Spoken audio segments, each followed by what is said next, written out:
Hi, folks. Welcome. I'm Dan McDermott. This is the McDermott Report. We're broadcasting live from Bentonville and Front Royal, Virginia. Our show is at about 8 p.m. Eastern Time, weeknights at Justin.tv. You can get all the information on my Google Plus page, gplus.to/McDermott. Joining me tonight, as he does once a week, is Brett Herbeck, former Vice Mayor of Front Royal and a political figure in Virginia. Brett, welcome. Thanks so much for being on the program tonight. Thank you again, Dan. All right. I know you. This is our big story. We have a lot of great comments. I posted some of the story links on my Plus profile page, and we got some great comments. So the first thing I want to talk about is this now infamous speech by Mr. Jimmy Hoffa, a name synonymous with controversy for decades. He and his father. It looks like he gave a fiery speech. Now. And the Tea Party's upset because of some alleged creative editing and they were saying that the Tea Party says that Jimmy Hoffa, who said, we're going to get the S.O.Bs, war against the Republicans, that kind of thing. And then the Tea Party was upset because they didn't make it inflammatory enough on the news. And I'm wondering if these are crocodile tears. What do you think, Brett, about this whole controversy about the speech? Well, I think there's two things. One, it's an inappropriate topic or speech to introduce the President of the United States. That kind of language, I don't think that's necessary. I don't think we've ever had an introduction of a President of the United States to a campaign or any kind of event where that kind of language has been used. But secondly, and I think this is more important, is that the President, since the Arizona shooting with Gabby Giffords, he has been talking about trying to have a conversation, a civil conversation, and the Sarah Palin was attacked for the whole crosshairs on the website that she put up. We've been told that we need to cut back on our talk about campaigns and war and taking out the enemy. And what we haven't seen though is the president hold his own party to that same kind of test. And that's where I think that where I'm more upset is that the president thinks it's not okay for his enemies or his opponents, to use this kind of language, but it's certainly acceptable for him to stand on the same stage as someone who's going to use that, and him use it himself when he's talking about bringing a gun to a knife fight, and when his vice president's referring to Tea Party activists as terrorists. So that's it's just another example of the hypocrisy and the inconsistency of the president, and how this White House is probably one of the most political White Houses that we've seen in a generation. I think every generation says that. I also put the wrong link in every story. Maybe I didn't. Well, anyway, here's the. I think it was fiery rhetoric.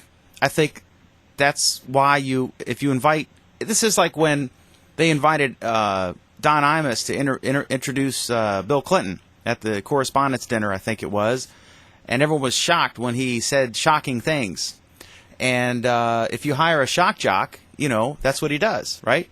If you hire a comedian, you would expect jokes to be told. And if you hire the Teamsters president named Jimmy Hoffa, you can expect some fiery rhetoric. I don't think this is any different. I mean, this is a fundraising tool and a way to motivate people. I think Jimmy Hoffa got up there. He was clearly, over the line a bit. But this is the kind of thing, you hear fiery. And I mean, that's what you want. You want someone to pump the crowd up, right? They're the opening act. And then the president comes out. The only thing that was, I guess, saved some dignity was they hadn't put the seal up on the podium yet. I guess the Marine or the Secret Service agent comes up and sticks the seal right before the president goes on and takes it when he goes off, unless it's, I think, a world leader with you. But, and then for the Tea Party, I mean, no one seriously thinks that Jimmy Hoffa was calling people to arms to go kill Tea Party members. I think that this is a way for the Tea Party to raise money by making a mountain out of a molehill. I don't think any of this matters. I think it's all a bunch of BS. I think he performed his mission, although he went over the line, and I don't think it's any different than the left getting upset about the Sarah Palin, the gun picture. I mean, they've used that, lock and load, and they've used those analogies. Both sides have for centuries. It's just political. That's. Go Go ahead. Political campaign is a campaign is based off of the military use of the word. But I don't know that this wouldn't be news. The Tea Party activists couldn't raise money off of it. They couldn't do anything with it. It would have just been standard political rhetoric if the president hadn't called people out earlier in the year about it. And that's the bigger issue here, is that he calls people out on it, but he doesn't hold himself to that same standard. So if he had vetted the guy, or if you're gonna put yourself out there and you're gonna condemn other people for doing it, you cannot be upset when you do it too and you get called on it. And that's what he's doing. He's being called on his own actions and what he endorsed by getting up on the stage afterwards. And again, if he had not called people out, if he had not talked about this air of civility and how we need to get our language toned down, and that the right-wing Sarah Palin, tea activist people were the ones that caused Gabby Giffords to be shot, and they're uprising and trying to overthrow the government through violent means and kill innocent people and leaders. If he had him and his supporters and his spokespeople hadn't been talking in that regard, nobody would have cared. It would have been non-issue. But the issue is that this is a guy who's inconsistent and who does not hold himself out to the same standard that he expects the rest of the country to hold themselves out to. People screw up. I know that there was a link somewhere that said that the Republican Party in Gabby Giffords' district auctioned off a handgun as a fundraiser or something, which obviously in retrospect, was not a perhaps wise move, even if they had done it in the past.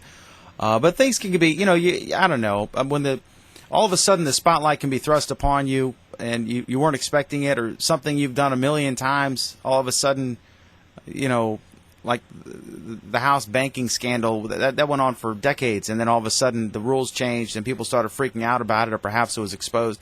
I think this is fiery rhetoric. I think it went over the line. I think, that's politics. It's dog eat dog, right? And there's no problem with it having to be fiery rhetoric. That's fine. Again, it comes back to he condemned this action and in the past against his political opponents, yet we haven't heard him say anything about Biden, the vice president, calling the Tea Party activists terrorists. We haven't heard him condemn any of his what Maxine Waters saying that the Tea Party activists can go to hell.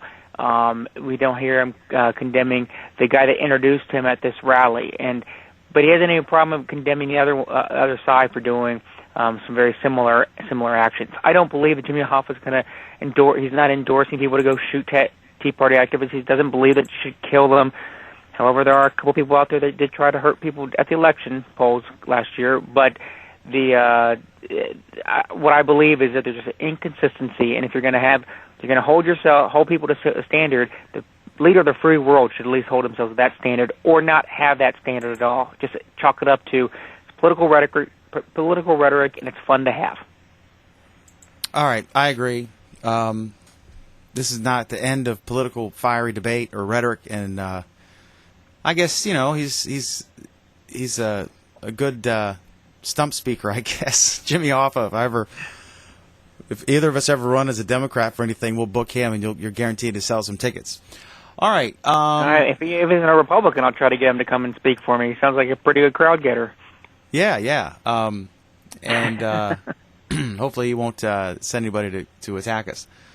Okay, so if he does, we'll just listen to some AM Talk Radio and buy some of those products, storable foods and stuff for when they come to take our guns. For my food insurance. Okay. All right, so the next story looks like the current troop levels in Iraq, I think, are, 45,000 or something, and they're talking about dropping that to about 3,000. And that's basically a training level of troops. Isn't it time we just got the heck out of there and let those people run their lives, and we stop spending the money and risking Americans' lives over there for this country? What do you think? What should we do in Iraq? Well, I think it depends on what the objective of the mission is right now, and I don't know that the president has ever really kind of given us that statement. He hasn't told us what the mission is. Is it to provide a free, stable Iraq with a government that can support itself, or is it, well, we're done and we've toppled Saddam Hussein, we've been there too long, and it's time to get out? Because that's what this 3,000 level troop, it's a political move, because if the military leaders are not telling us are telling us that that's not enough people, which it sounds like they are. This is a White House decision, not a Pentagon decision. And this is purely a political move as a way for the president to say to his base, hey, look, I'm doing something about getting out of Iraq like I promised back in 2008. Please don't forget me this time around. We might as well just get everybody out of there. And then the idea that we're announcing how many troops we're going to go to, it makes no sense to me whatsoever when we just announce to our enemies that, hey, wait a couple months and we're going to have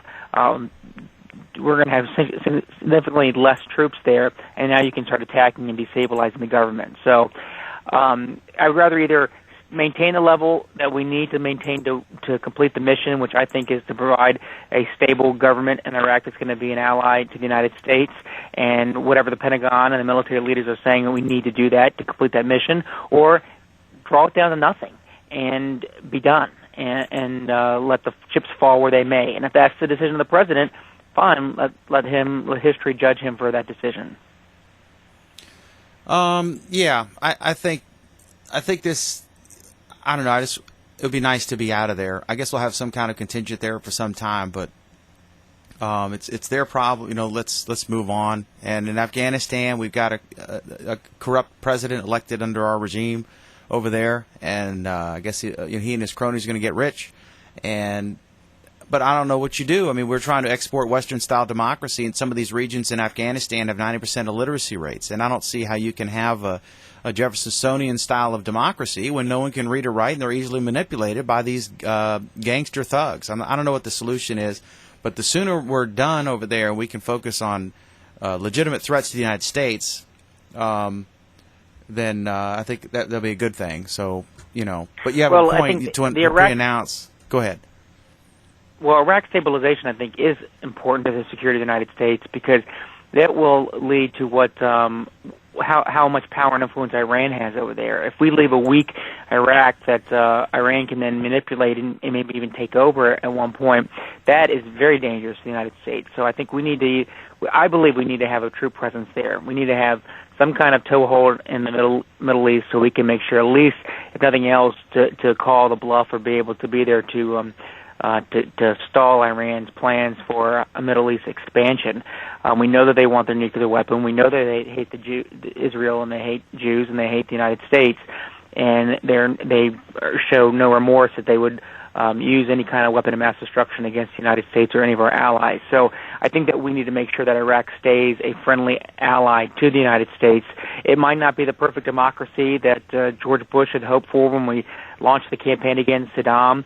We never had a George Washington figure there. They don't have Western ideals necessarily, but I think it's important to the national security that we continue to develop some kind of friendly allies, and that I believe means that we need to continue to stay there and keep a presence there in order to make sure that the government continues to get stronger and stronger until we feel very confident that government, whether it's the model that we'd like to see or not, is at least going to be entrenched friendly relations in the United States. I like it the way we used to do it. We'd have folks, actual intelligence folks, gathering intelligence because we've been sorely lacking in that area, and we used to just straight up bribe the countries, bribe the leaders, give them money, and Lord knows we can just print dollars now, for whatever purpose. So maybe we can use some of them to bribe these folks and be able to get these kids home by Christmas of next year. Okay, so well, maybe that's the Bush. Okay, I'm sorry. Go ahead.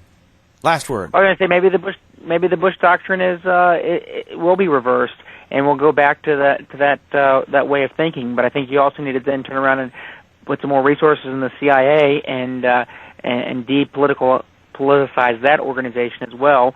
And if our mission is not, as the United States and the Bush doctrine seems to suggest, to be out there democratizing the world, that's fine.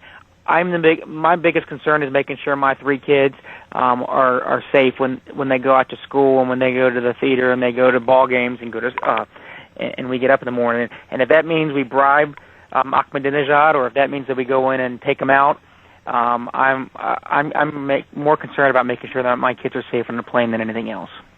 Yeah, a lot of these guys are evil. Say they hate us for public consumption, and but really they talk to us on the phone, and then they try to placate their radicals. They will trash us publicly, even while privately, they work with us.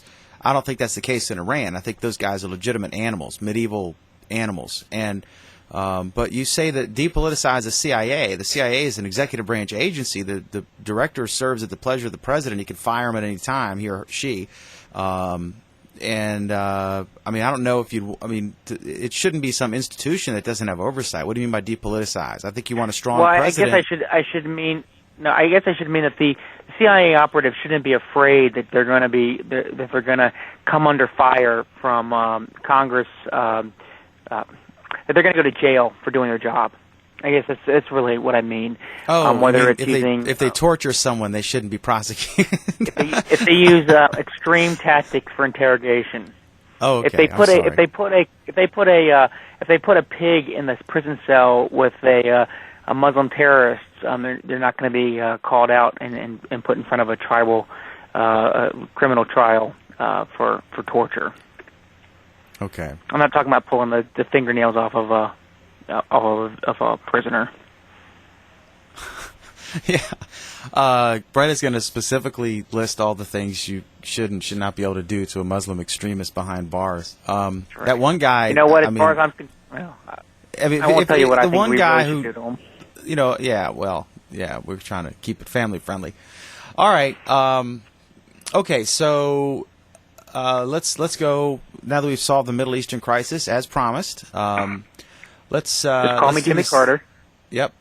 Let's do this. More restaurants are targeting customers who use food stamps. Actually, it's the Supplemental Nutrition Assistance Program, I guess, SNAP.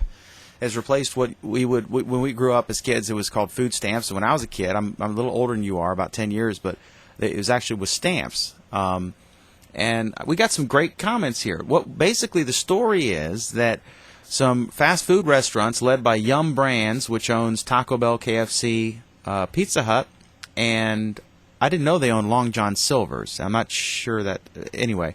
They want to be able to accept food stamps so folks can purchase, with their SNAP, I guess now it's like a debit card of sorts, and use it for their assistance programs.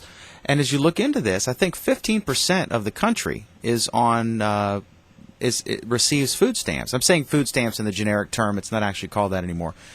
So some of these comments are really interesting. But before I get to those, what do you think? Should I be able to go and get a Whopper and large fries and a big old Coke using my government assistance vouchers there, Mr. Herbeck? Well, I've been kind of struggling with this a little bit since we first pointed it out to me earlier today. One, I think it's an example of crony capitalism here when you have Yum Brands lobbying the government to open up a new consumer base because they're hurting, because either one, they don't have products that people want to buy, or two, just because the economic factors that we're facing. So I have an issue with that. Secondly, I think this is also a value proposition here where if it's very difficult in a country with 300 million people to say that certain brands or certain goods and services should be subsidized through a food stamp program and others shouldn't. And I don't have a problem with the social safety net, but I'd like to see it done as close and local as possible. So if the food stamp program were based at the state level and then at the county level, though they can make those decisions that are going to reflect the value system that those individual communities have, I wouldn't have any debate. From a national perspective, something rubs the wrong way to say that your food stamp dollars should be used for fast food. Now, I found that we had some great comments posted on there, some really insightful things about how the best of intentions, the road to hell is paved with good intentions, where they're trying to sort out what different kinds of foods, but when it made sense, they changed for like the farmers market that was pointed out. But I think that this is a hard solution, and I think the closer we can get it to the actual decision or the people affected, it makes the most sense. Yeah, some of these I'm gonna look at some of these comments. I know you've read them, and they're just coming in. We just got two more on this one story just in the last 2 minutes. Archer here is saying it's getting ridiculous. In California, they actually advertise on radio and TV in an effort to expand the number of welfare recipients, so they're using tax dollars to promote the expanded use of tax dollars. Lovely. I've seen ads, I guess, but it's not really, it's the aid for, it's letting folks know that if they're eligible, if they're low income and they have a child, that the, is AFDC, I'm not sure what, or WIC, right? Women, Infant, Children's Fund. I'm not sure. They keep changing the acronyms, and I don't. Unfortunately, neither of us qualifies for any of these programs, so we don't know enough about them. But yeah, so I have seen TV commercials. Have you seen those where they advertise? If you're, to call this number, 800 get WIC or whatever. That's interesting. So that's a point. And then someone here's John says we shouldn't be buying fast food anyway. There's a reason it's called fast food. Lois says we should stop criticizing poor people for the choices they may make that are different from those of us with dollars in our pockets.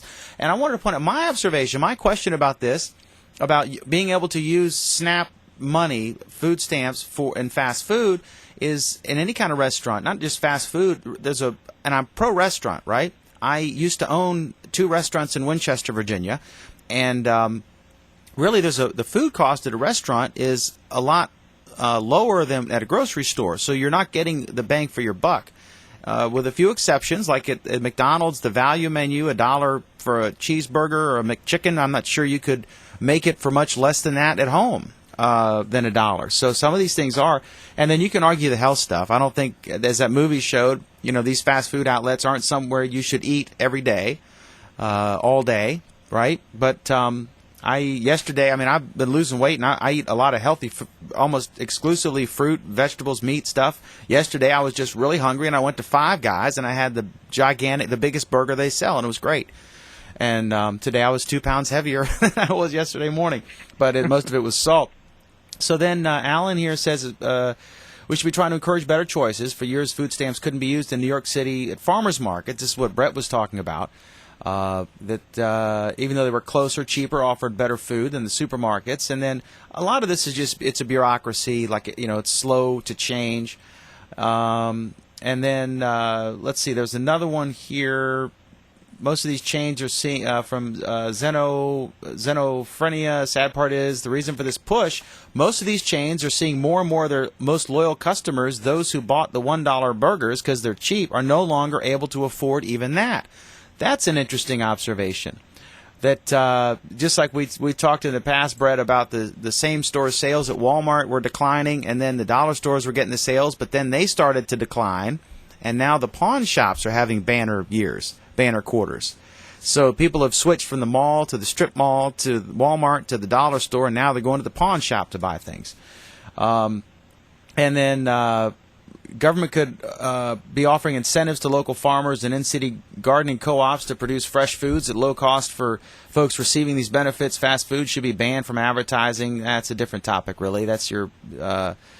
And then I suggested, because our next story is about the post office, but we could get they don't have enough mail to deliver, and they're running out of money. Maybe they could deliver food, healthy meals to the folks receiving food stamps. We can kill 2 birds with 1 stone.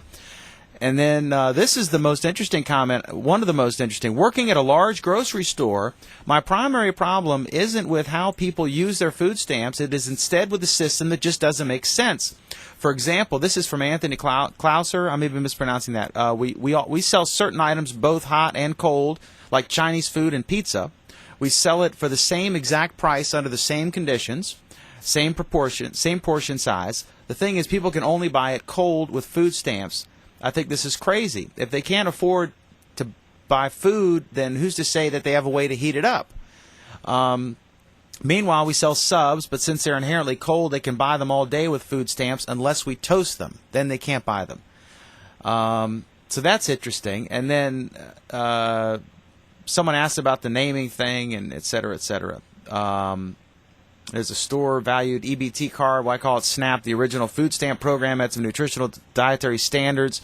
As SNAP, it feels like just money because it could be applied to things besides food. As a taxpayer, I don't know. Yeah, I'm with you, Brett. I have mixed emotions on this. I'm pro-business. I don't want only certain businesses to benefit, but I think health argument aside, we should all be eating healthier. I mean, around the world, as we export our our restaurant chains and our convenient, high-density energy foods overseas. We're exporting our obesity overseas, and that's just the way it is. So, I've been preaching for a long time that you should eat stuff the way it grew. There's no such thing as a spaghetti tree. You should eat fruits and vegetables and meat and fish and whatever you want to eat, nuts and berries, like a caveman, and you'll lose weight. I've lost 30 pounds, despite my Five Guys really, really delicious burger yesterday. So, but I think it's a business thing, right? I mean, you should be frugal and thrifty, and they should encourage that to get the biggest bang for their buck. I mean, we know if you go to the grocery store or Walmart and buy groceries and cook, it's a little more effort, but it's a whole lot cheaper, because I know you have kids, and when you and the wife and the kids go out to eat, it costs you a whole lot more than if you swung by Martin's or Walmart on the way home, right? Shouldn't we be thrifty if we're getting government money? Well, one, I want to know, can you use the food stamps to buy food insurance?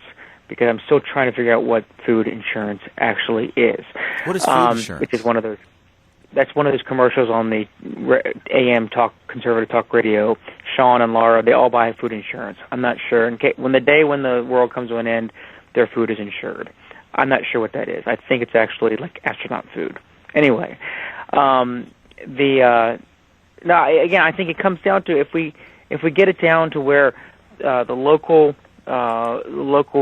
social services, state social services is putting out the regulations of how to use those food stamps, I think it just reflects a little bit better. Personally, I believe using it at the grocery store is probably the more efficient and best way to encourage it. If you're going to use the public's money in order to eat, we certainly should be able to put strings on it. I don't have any problem with putting government having strings on their money, on the money that they're doling out, because it should have strings, because it should be used for exactly what the public has been willing to open their wallets up to do. So it's a tough question, but again, I think it argues it's a good argument for why federalism is the preferred system in our country.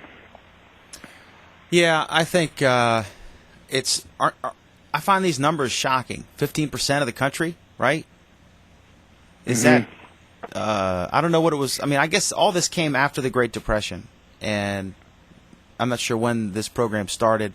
I know a lot of it was FDR, and then Nixon started some of this stuff, and Johnson, and so these different what the Republicans call entitlement programs, and what the liberals call the social compact with the needy, however you want to look at it. And some of these things are, I mean, no one would deny some, a blind disabled person should get some assistance, and no one thinks that the guy who is clearly able to work but somehow snagged a disability check and he does all these side work, fixes cars in his backyard, just cash money. No one wants to see that guy milk the system, and I don't know where you draw the line in between, and I don't know how you have any kind of system run by the government doing anything that isn't going to be just wrought with fraud and abuse. So this is just another... You're right, but if we have 9% unemployment, and the real underemployment and unemployment is somewhere in the 15 to 20% range here in the United States right now, it's not hard to believe that 15% of Americans are sitting on are using or eligible for food stamps. One of the things I wanted to also point out, I think it was an interesting observation about how if the S.O.B is bought with the food stamps, it's fine, but if they throw it in the toaster first, then they have to.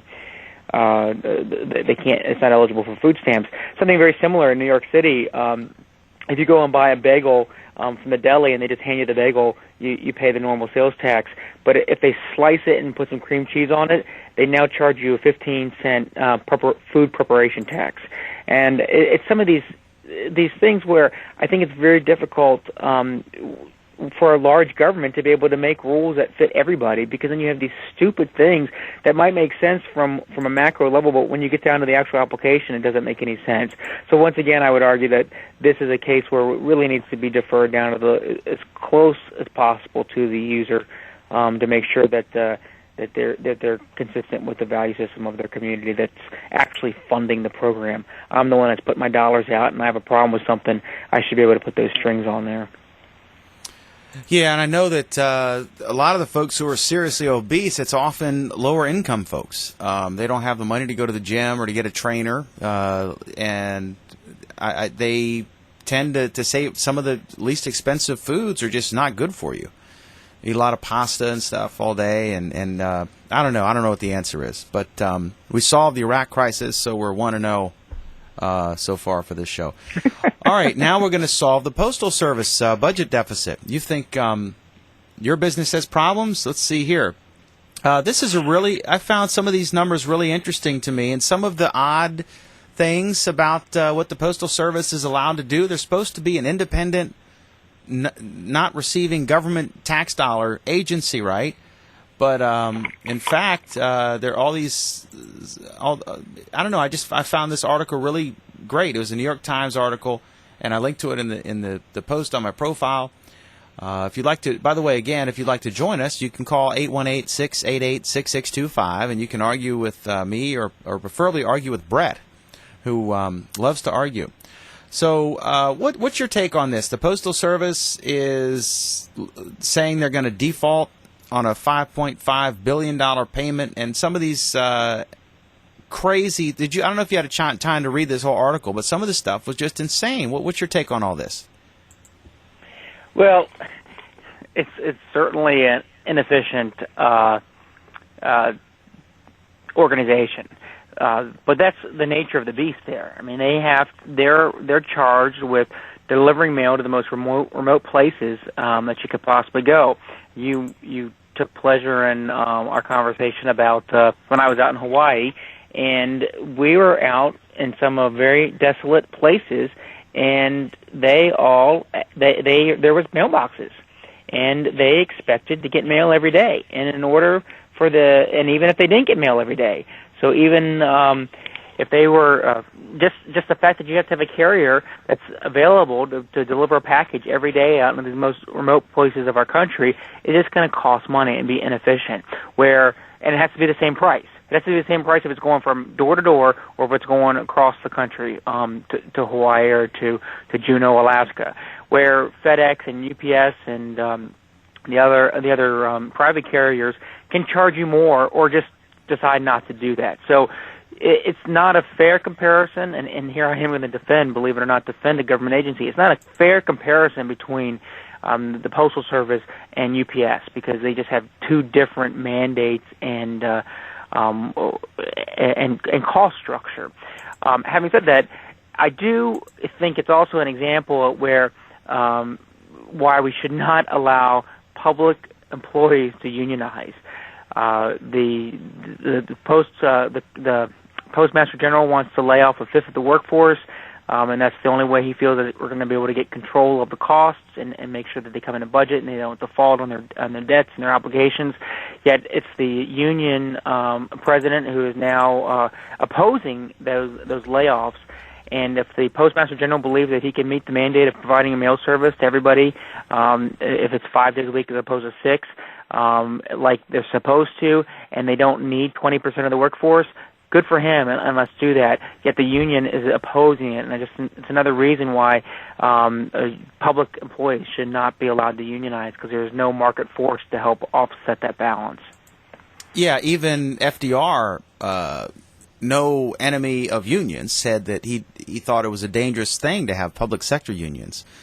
And I agree with you that it was crucial in America, less so now, but still important. But it was very important to have universal service because as we were growing as a country, you had these guys out in the sticks, and if the big cities, they already had so many advantages in terms of things you could buy and services and reasons to locate there. But in order to get people to settle these areas, mail was so important, and it's one of those things. People decry, socialism. Every time the government does something. Well, some things I support. I mean, we have all kinds of socialism. Roads. People who don't drive, still their taxes support roads, and if you don't have kids in public school, you're still supporting the public schools with your tax dollars. So we have all kinds of socialist type things. And one of those things that I think it was very important to require the mail be delivered everywhere otherwise you could never have a gateway computer out in the boonies, where it was. They would have had to locate in New York City or somewhere. And that was very important to get people to move out into these areas and settle our country. And it's just sad now to see the state of affairs they're in. They're not perfect. You know, when we have a paper in Lynchburg, I had a conversation about this with one of the postmasters in Lynchburg, because I was out there and I was sending checks to the people who work at the newspapers up here. And I said, you know, sometimes it's a 2.5-hour drive, and it regularly takes 2 days for the mail just to go, you know, 160 miles. And in some cases, it would take 3 or 4 days. And I would say, you know, he said, oh, well, we're under, you know, whatever. So our mail volume is dropped. And I was like, well, if it's dropped, why can't you mail my letters on time? You know, if you have 40% less letters to deal with, why can't you get mine? And he said, well, you have a point. You know, he was a real good guy. And it turns out it was somewhere in the system. And then you can't call. You know, you try to call the post office. You're wasting your time. You got to drive to the post office and talk to them. And then it's just real frustrating. Sometimes it would take 5-6 days to mail a letter, 160 miles. I literally could have physically walked from Lynchburg to Front Royal in less time. Round trip, I could have walked, then less time than it took them to deliver this mail. I have no problem if they want to raise the cost. You know, charge $1 for a letter. That's what it costs. But we need to have mail still. We're not totally dependent on email, and it's still a better deal than having to FedEx or UPS stuff, where you're looking at a minimum of what, $15-20 to send something. So we still need it, and I don't know, but some of these numbers are startling to me, that the labor costs are so high. I know one friend of mine, the friend's father works for the post office and makes 6 figures walking around. That's good money. So these guys are making good money. I don't know if they're still hiring people with those kind of benefits, but it says that labor represents 80% of the agency's expenses, compared with 53% at UPS, 32% at FedEx. Its 2 biggest private competitors, but again, those guys do not have the universal service mandate, and that the post office does, where they have to charge everybody the same thing. Although I think most things do cost. It just takes longer to go a distance, but I'm not sure what their rules are there. And then they have really high pension costs and expensive health insurance plans, and they've signed an agreement as late as May that they would have no layoffs. So I agree, this is a good argument for sort of the Scott Walker in Wisconsin approach toward these public sector unions, to just say, you know, you got to rein it in. And they're hampered. I mean, the law says Congress creates a quasi-independent agency, and they're not supposed to receive any federal funding. They still have their own police department, all sorts of, you know, the inspectors, and so they still have like government power, and it's an extreme offense if you rob a postal worker or, you know, broke into one of their vehicles or something like that. But then they don't receive the money, but obviously they're going to get some kind of bailout, I assume. And but they have this union, and I guess they've been really good at arguing for great benefits, and now they're paying the piper. So I don't know. I mean, I guess would you support we can't let them go bankrupt, right? We've got to have a U.S. Postal Service, and now it looks like they're going to close thousands of. They're talking about laying off about 1/3 of the postal workers and closing a bunch of offices. Are we just going to whittle this thing down? What do you think, Brett? What's the solution here? Should we? Is this an agency that should get money? At the risk of being called a terrorist, let's look at what the Constitution says. It's one of the few powers that the Constitution actually empowers the Congress to do, is establish post offices and post roads. It doesn't say it has to, but so one, if the Congress was actually constrained by what the Constitution allows them to do, they'd actually have a little more time and resources to devote to the post office, one of the things that they're allowed to do. But I think that's all the Constitution says. It says that the Congress can establish a postal service, and it doesn't give any other kind of requirements.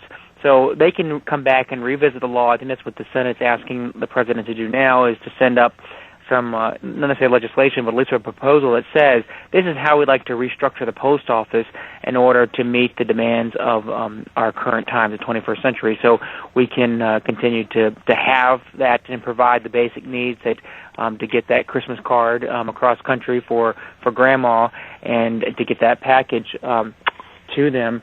But also to try to figure out a way to curtail the expenses and give us a modern postal service. So hopefully the administration is going to come back with that here soon.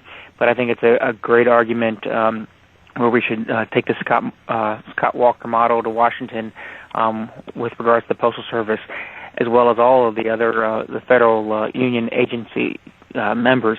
You asked how it got that way. I'll tell you how it got that way. When a union is able to extract dues to turn around and pay political allies off to put more restrictions on union membership who can collect more dues, it's just a vicious cycle, and all we're going to do is continue to grow that cycle unless we get out of the union business.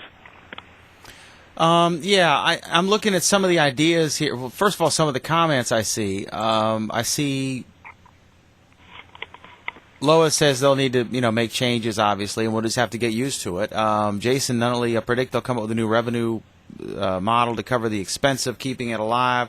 Maybe an ISP tax, maybe go after, but that's not going to happen. To save the Postal Service, and that would be dumbing down other things. I think that there's some interesting ideas here about things they could do to utilize the resources they have. That on the second page of this article. It says in some countries, post offices double as banks or sell insurance or cell phones. And in the United States, the Postal Service is barred from entering many areas, but they're considering ideas like gaining the right to deliver wine and beer, allowing commercial advertisements on postal trucks and in post offices, doing more last-mile deliveries for FedEx and the Postal Service, offering special hand delivery services for correspondence and transactions for which email is not considered secure enough. And what do you think about, for example, selling stamps? I mean, wouldn't Verizon pay to have an official stamp with their logo on it and put an ad on the trucks, or maybe on? Look at all these envelopes you get that are just plain white. What if they could sell an ad that would go underneath the stamp and actually just stamp it on there? I'm sure people would pay for that. Probably bad for me because that's the business I'm in. But put logos on the trucks or something. You have the Verizon Center, the Staples Center. Wouldn't people pay to have their logo on all these vehicles? Is that demeaning the institution, or is that a good idea, Brett? I think that they can be looking for all sorts of different kinds of revenue sources, and if that's, I certainly have no problem putting advertisements up in the Postal Service. The stamps have a little more tradition to them, but there probably could be some kind of arrangement for those kind of things. Certainly putting advertisement on the back of a postal truck, if you're fortunate enough to even have one. I think several of ours in our community are old station wagons that have been rigged up to drive on the other side of the road, but or have the driver on the other side of the seat.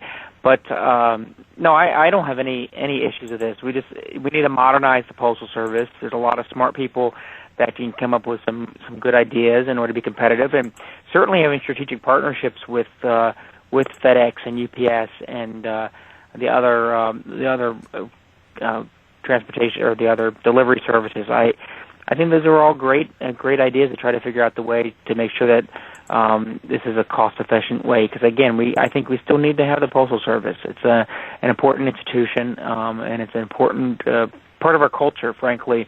Because I hate the idea that we get rid of the whole Christmas cards and Valentine cards and all that kind of stuff. And not to suggest that we need to spend billions of dollars to protect Hallmark, but I think that's just an important part of our overall culture, and I think we can find a way to be able to afford that and make it make sense. I think so. I think we need a post office still. And maybe that's just our favorite federal program that shouldn't be touched when everything else should. I don't know. Maybe we're hypocrites. Well, you know what? One of the best ways, maybe instead of naming the post offices after big donors of the congressman, we could name it after the big donors of the Postal Service. Oh, that's crazy talk. we could redirect that money straight to the Postal Service as opposed to the campaign coffers of the congressman. Sure, I think that you could name all sorts of things. I mean, when you were councilman, why not name roads or whatever? I mean, the new public service building, why not name that after the highest bidder? Auction it off. You know, the Centra Health Police Station or what have you. You know, Valley Health Avenue, and I'm sure there's people with pockets. That, you know, it's exposure, right? All right, Brett Herbeck, you got any other crucial things? There's this banking story on the EU, but Drudge has it, but it's not up yet. He's just got a leak, a tease. Anything you're chomping at the bit to discuss? I'm always up for talking about anything. So it's just been an interesting news cycle. I'm looking forward to seeing what rehashed speech that the president's going to pull out on Thursday about jobs. I'm sure it's going to be the same old on infrastructure improvements and whatnot, despite the fact that we spent more money on infrastructure in the past couple of years than we have probably in the past century, and we still have apparently all these crucial projects with bridges falling down and trying to figure out where all that money went. I would suggest anybody that would like to see what the speech that the president should give, visit National Review Online, and Jonah Goldberg wrote a speech for the president that will never happen.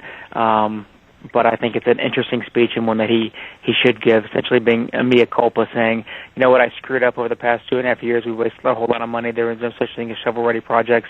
It's now time to unleash the power of the private sector and get out of the way. Yeah, I think you listen to a lot of people whose advice didn't pan out, and I don't know what you do. I mean, if they had spent the money they spent bailing out your rich friends on Wall Street, then that was a dig just then. Just kidding. But if they had spent that money, if they were my friends, it'd be a dig. But I mean, I don't know. It's just frustrating. They spent all this money, and the small businesses that create most of the jobs didn't see any of it. It would just bailed out these big companies whose former executives are now running the government. It's so frustrating. But I don't know what the deal is. I know that the Democrats just want to have a bunch of, build roads and bridges, blah, blah, blah. And the Democrats, or the Republicans can't come up with anything other than cut taxes and remove vague, burdensome regulation on business, But nobody has a short-term thing that'll actually do anything. I don't know what the answer is. I just know that the unemployment rate's still, 9.2, which means it's really about 15 to 20, because that only shows people who are actively, on the system.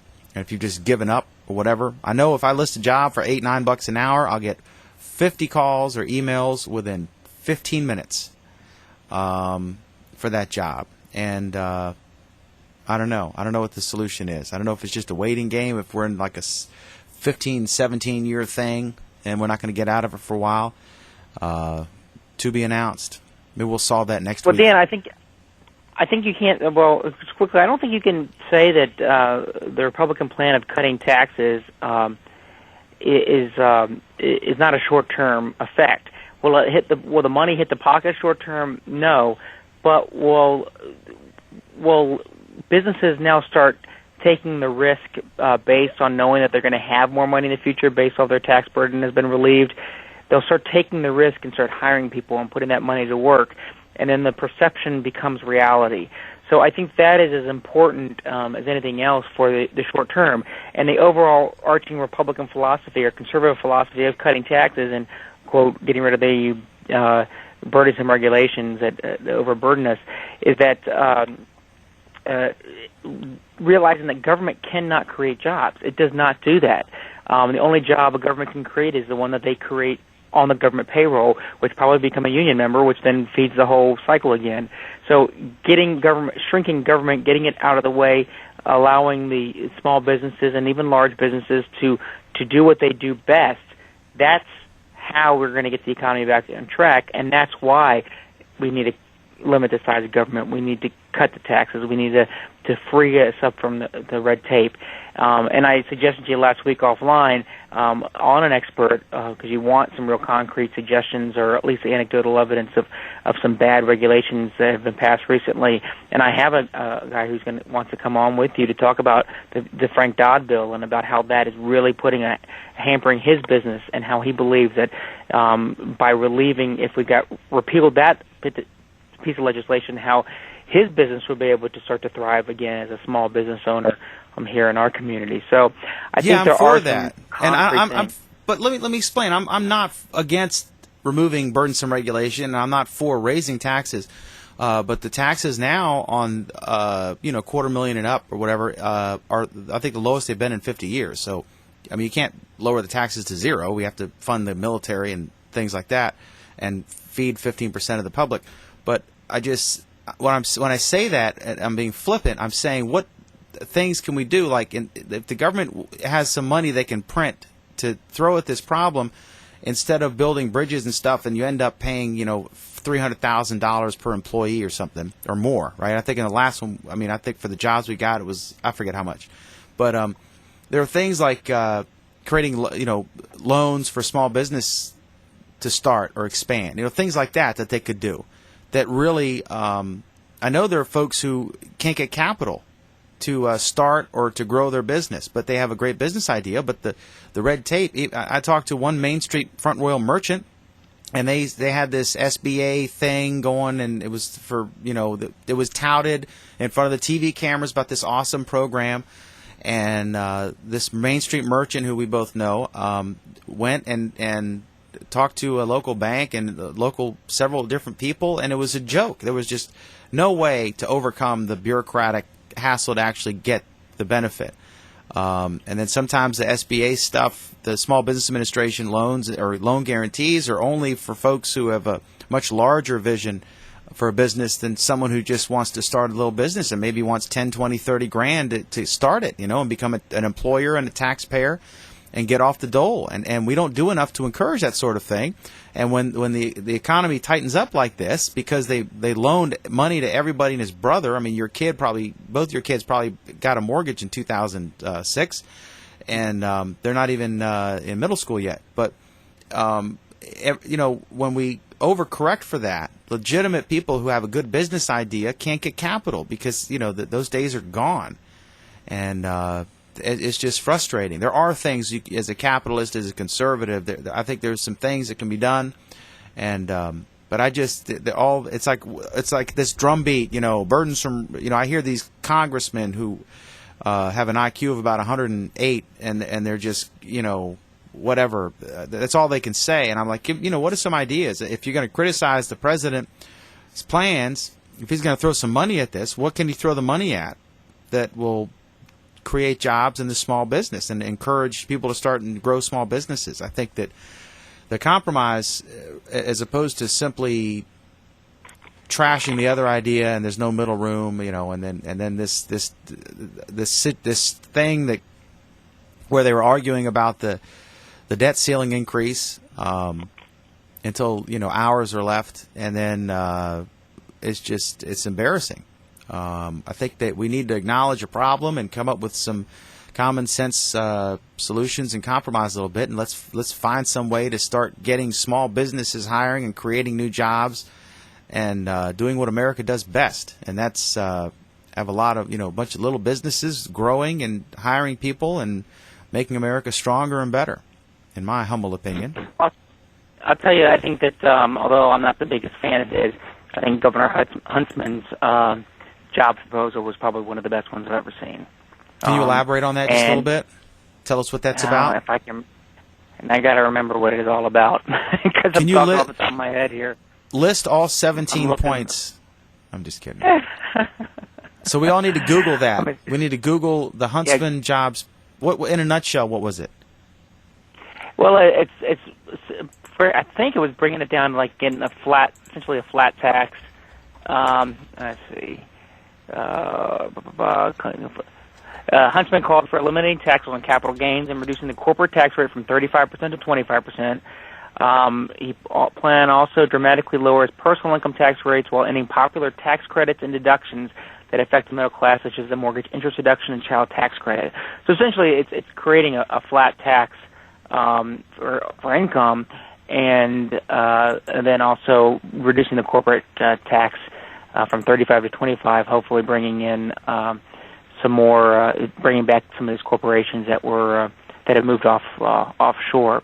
And what's pretty cool about this is because Huntsman has very little chance of actually being successful in his campaign, is that hopefully either Perry or Romney will jump on that and perhaps even try to ante up the proposal. I would suggest that for more details, go ahead and Google it. I'm trying to do it right now and kind of get a little bit more details because I wasn't prepared to start talking about this, but I do know that it is one of the fairest and better proposals that have been, and serious proposals that have been put out there. Yeah, I think the corporate tax. Now, when I said the tax, the individual income tax on, I don't know what you call it, 6 figures and up, right? Not Warren Buffett, but I'm not calling someone who makes 90 grand wealthy, right? But on the better off Americans, I think it is the lowest in 50 years. So it's pretty historically low rate, but we're not competitive on corporate tax rates. That's why a lot of these companies ship their money and earn their money overseas. They create overseas entities. You hear these stories about there's some office building somewhere, no one ever goes in and out, or maybe there's one lady who works in there, and like 17 large corporations have major presences in this little office building because it's located in Ireland or Germany or whatever country, somewhere that has a more favorable tax rate. And so the entity operating out of this little building in some other country is the one actually controlling a lot of these operations. And they just keep the money overseas because if they bring it to the U.S. And frankly, you could say, oh, that's un-American.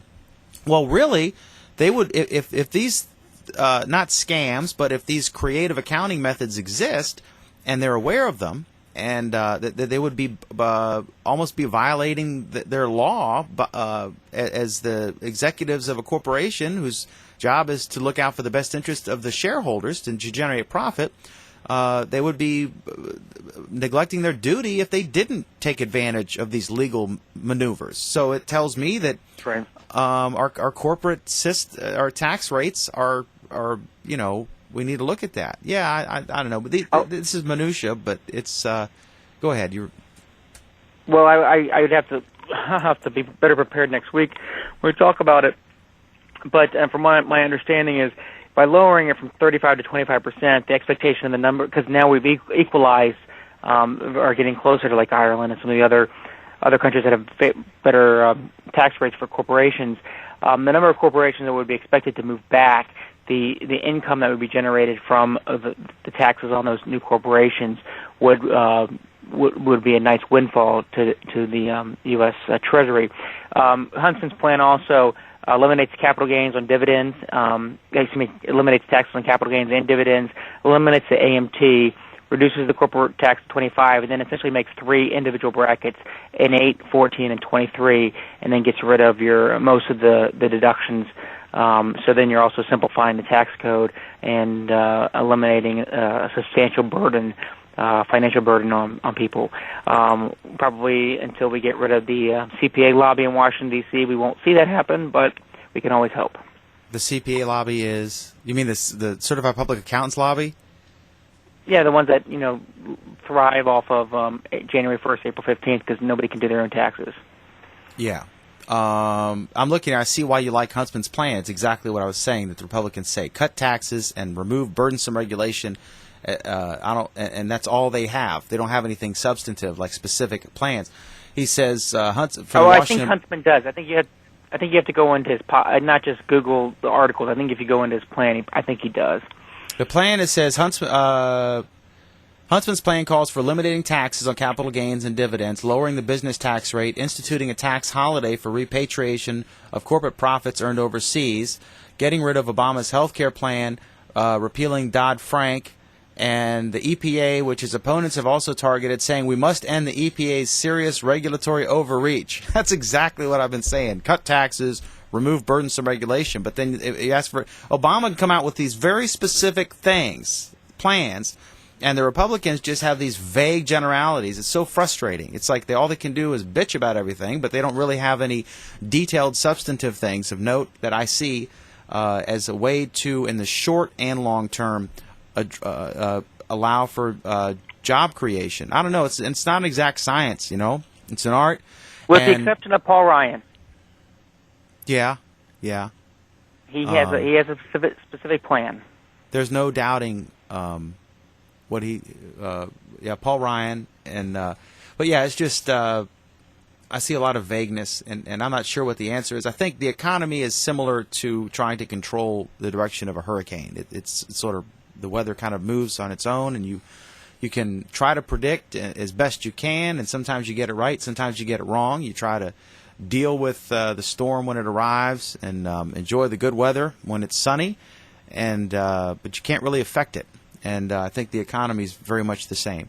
Maybe next week we'll solve the job crisis in America. Brett Herbeck is available on Google Plus at gplus.to/Herbeck, H-R-B-E-K. He joins me usually on Tuesday nights from a locale. He's actually in Virginia this week. Sometimes he's in the Bahamas or Hawaii or some wonderful place at no cost to U.S. taxpayers, I might add. And I am also on Google Plus. I am gplus.to/McDermott. Thank you so much. The McDermott Report runs Monday through Thursday at 8 p.m. Eastern Time, 5 Pacific, midnight GMT to all our European friends. And I'm at gplus.to/McDermott, and this show is broadcast initially on Justin.tv and Blog Talk Radio. Thanks to our viewers and listeners from those sites and Google Plus and the Huffington Post. I'm Dan McDermott. Thanks, Brett Herbeck, and thank you for watching and listening.